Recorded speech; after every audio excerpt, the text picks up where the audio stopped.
somebody asked us, I understand that you personally, as a woman, me, I understand that you would not get an abortion. But what I don't understand is why you don't even want to have the legal option in case you need it. I put this on Twitter recently. This conversation was a while ago, but I put this on Twitter recently, I think yesterday, where I said that question. I said, pro-choice person says this. And then I say, okay, imagine just for a second that we are talking about born children and tell me how that sounds. Right.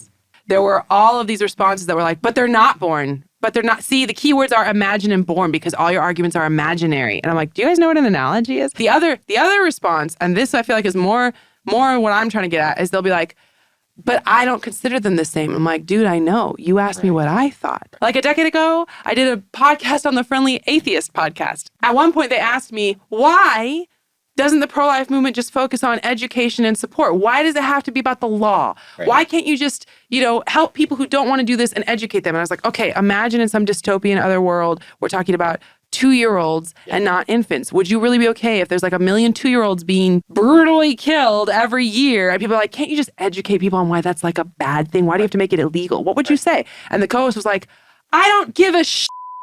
Okay, that's not what's happening. And I just laughed. I was like, I'm not telling you what you think. Right. You asked me what they think. Right. Why are you mad?